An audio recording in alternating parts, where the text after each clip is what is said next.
E aí, meu povo, eu queria te mostrar algo bem intuitivo e trivial. Vê só, movimento retilíneo uniforme. Primeiro, retilíneo porque está uma reta, e uniforme a gente classifica todo movimento que apresenta velocidade constante, ou seja, não tem aceleração. Então, olha bem para esse carrinho aí. Ele está com a velocidade 10 metros por segundo e ele está na posição 20 metros. Eu quero saber qual é a posição dele depois de 1 minuto.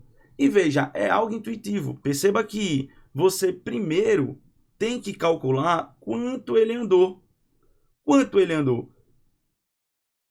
Depois que eu calcular quanto ele andou, como eu quero a posição, é só eu somar com a posição que ele estava. Essa posição depende de um referencial. Eu adotei um zero lá no início da estrada, por exemplo. Como é que eu vou calcular quanto ele andou? Vê bem, tu sabe que a velocidade dele é 10 metros por segundo. O que é que significa isso? Que a velocidade é 10 metros para cada 1 segundo. Eu posso aplicar algo bem rápido.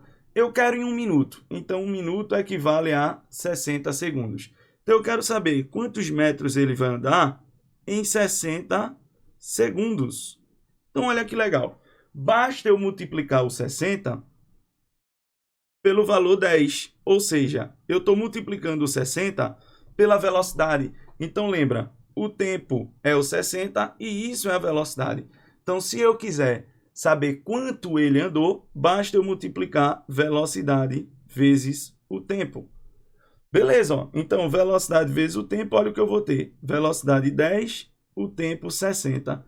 Significa que ele andou aí em 1 minuto 600 metros.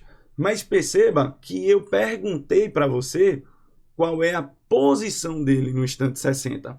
E aí eu tenho que perceber que a posição dele vai depender também da posição inicial. Então eu tenho que pegar o 600 e somar ele com a posição inicial, que a gente chama de S0, ou seja, vai ser 20.